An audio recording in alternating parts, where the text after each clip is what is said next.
Hi, this is Steve, Dichroic Glassman, and now my latest channel on YouTube is StainedGlassManUS.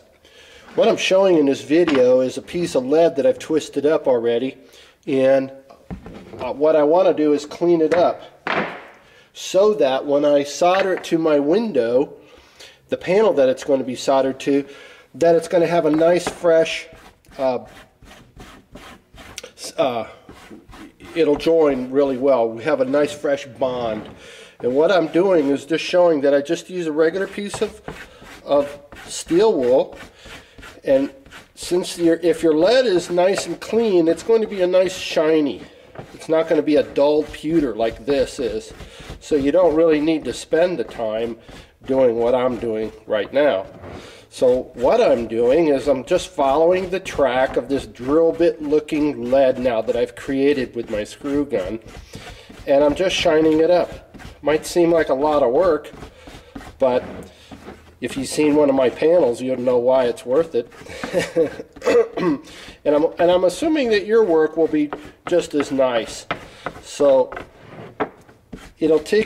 it's not going to take me that long.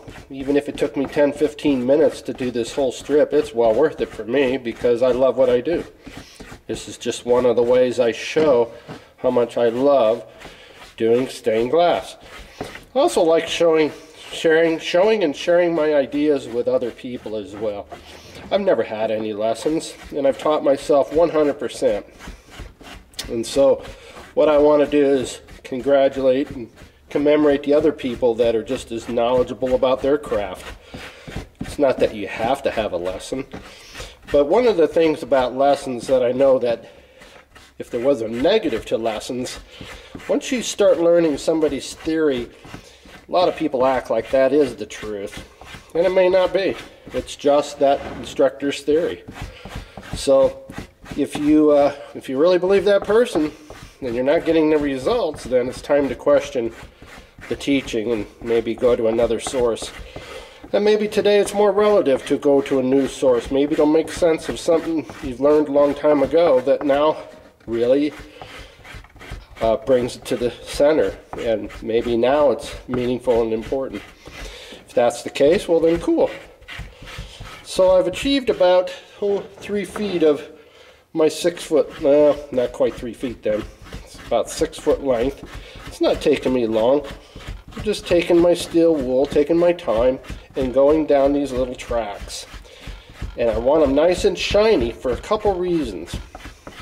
First of all, if it's nice and shiny, my solder is going to stick to the lead, and they're going to join each other really nice and well and have a great bond. Otherwise, they break apart. You don't get a good weld, as they would say. And then secondly, because I put patina on everything, including my lead, when you need to shine up your lead as well as your solder, you know about using patina on that, so that it takes the patina real well and is a nice and consistent black. So I do this with all my windows when I'm getting ready to add my patina to them. I have a wire brush out here, and don't be afraid to use a wire brush if you need to. Actually, wow, that might even be faster.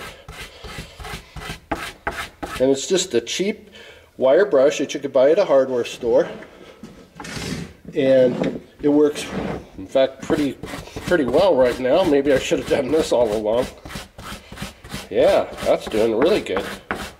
And besides, for patina applications, it's getting inside of this track better than, say, the steel wool would have. So I just learned myself. You never know. Well, that's getting nice and shiny, and that's much quicker. Gee, who would have thunk it? It's been so long since I've done this. I've moved since my last location where I've done movies, or my little videos, was in Asheville, North Carolina. Now I'm in California. So, haven't done any windows lately. I've been fusing and doing a lot of work and helping in some pretty critical family issues right now. as everybody is. And I hope that you're doing well with whatever adversity you're being faced with.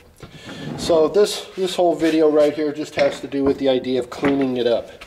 You want to clean up the lead for a couple reasons, so that it solders well, and also for the fact that you want to add patina later.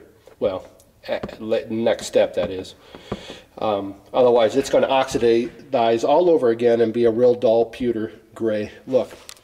So this video right here is on just cleaning it up. And these wire brush, geez, should have done this before. Really does a great job just running down those tracks. This upper track right here, I'm not concerned about inside, just this upper track.